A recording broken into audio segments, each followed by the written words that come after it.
આકાશવાણીનું આ ભુજ કેન્દ્ર છે. પ્રસ્તુત છે પ્રાસંગિક ગુડી પડવો ચૈત્રી નવરાત્રિ. સંપાદન અશરફ નથવાણી. પઠન કલ્પના શાહ. હિન્દુ પંચાંગ અનુસાર ચૈત્ર મહિનાને ખૂબ જ ખાસ માનવામાં આવે છે. હિન્દુ કેલેન્ડર અનુસાર ચૈત્ર મહિનો પહેલો મહિનો હોય છે અને ફાગણ મહિનો છેલ્લો મહિનો હોય છે. ચૈત્ર માસની શુક્લ પક્ષની પ્રતિપદા તિથિથી હિન્દુ નવ વર્ષની શરૂઆત થાય છે, જેને વિક્રમ સંવત કહેવામાં આવે છે અને તેને ગુડી પડવો, વર્ષ પ્રતિપદા અને યુગાદી નામથી પણ ઓળખવામાં આવે છે. મહારાષ્ટ્રમાં ખૂબ જ ઉત્સાહ સાથે ગુડી પડવાની ઉજવણી કરવામાં આવે છે. ગુડીનો અર્થ થાય છે વિજય પતાકા અને પડવાને ચંદ્રમાના પહેલા દિવસ તરીકે ઓળખવામાં આવે છે. આ દિવસે ચૈત્રી નવરાત્રીની પણ શરૂઆત થાય છે.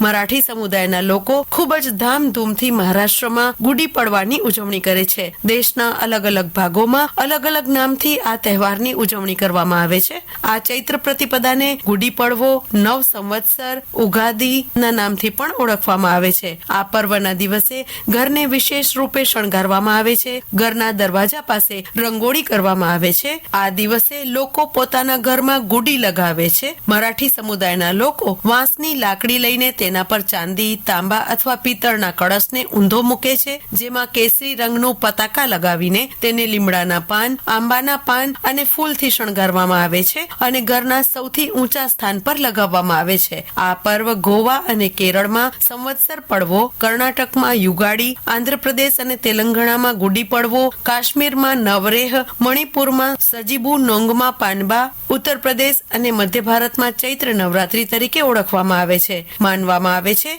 કે ભગવાન બ્રહ્માએ આ દિવસે બ્રહ્માંડની રચના કરી હતી. આ કારણોસર ગુડીને બ્રહ્મધ્વજ પણ માનવામાં આવે છે. મરાઠી સમુદાયના લોકો મહાન રાજા છત્રપતિ શિવાજીના વિજયને યાદ કરવા માટે ગુડી લગાવે છે. આ દિવસે મહાન જ્યોતિષ આચાર્ય અને ગણિતજ્ઞ ભાસ્કરાચાર્યએ સૂર્યોદયથી સૂર્યાસ્ત સુધી દિવસ, મહિનો અને વર્ષની ગણતરી કરીને પંચાંગની રચના કરી હતી. આ તિથિ પર ચંદ્રમાના ચરણનો પહેલો દિવસ હોય છે. માનવામાં આવે છે કે આ દિવસે ભગવાન પ્રભુ રામે લંકા પર વિજય મેળવ્યા બાદ અયોધ્યા પરત ફર્યા હતા, જેની વિજય પર્વ તરીકે ઉજવણી કરવામાં આવે છે. માનવામાં આવે છે કે આ દિવસે ગુડી લગાવવાથી ઘરમાં સુખ અને સમૃદ્ધિ આવે છે. ચૈત્ર મહિનાના શુક્લ પક્ષની પ્રતિપદા તિથિ એટલે કે ચૈત્ર નવરાત્રીથી હિન્દુ નવું વર્ષ શરૂ થાય છે. ચૈત્ર નવરાત્રીને વસંત નવરાત્રી અથવા ચૈત્રી નવરાત્રી પણ કહેવામાં આવે છે. આને હિન્દુઓની પ્રથમ નવરાત્રી માનવામાં આવે છે. ચૈત્ર નવરાત્રીના 9 દિવસોમાં માં દુર્ગાના 9 સ્વરૂપોની પૂજા કરવામાં આવે છે. ચૈત્ર નવરાત્રી નિમિત્તે દેશ દેવી માં આશાપુરાના સ્થાનક માતાના મઢ ખાતે પરંપરાગત રીતે ગઈકાલે રાતે અમાસના દિવસે ઘટ સ્થાપન થયું. ચૈત્ર સુદ સાતમના 25 તારીખે રાતે હવનની ધાર્મિક વિધિ યોજાશે અને 26મીએ આઠમની ઉજવણી કરાશે.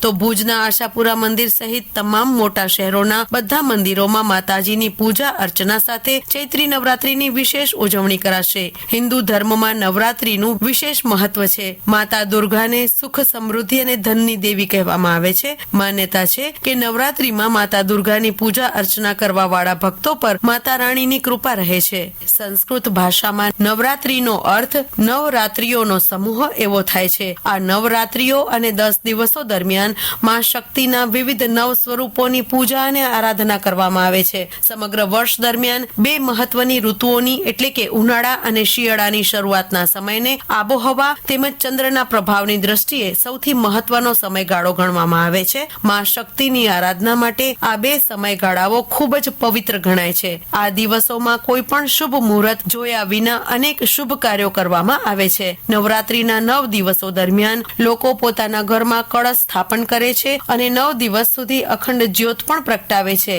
સહુ માઈ ભક્તોને અને સમગ્ર વિશ્વને જગત જનનીના આશીષ મળે, સર્વ જીવોનું કલ્યાણ થાય તેવી નવરાત્રીની શુભેચ્છા. ગુડી પડવો ચૈત્રી નવરાત્રિ એ વિશે હમણાં જ આપ પ્રાસંગિક સાંભળી રહ્યા હતા. સંપાદન અશરફ નથવાણી. પઠન કલ્પના શાહ.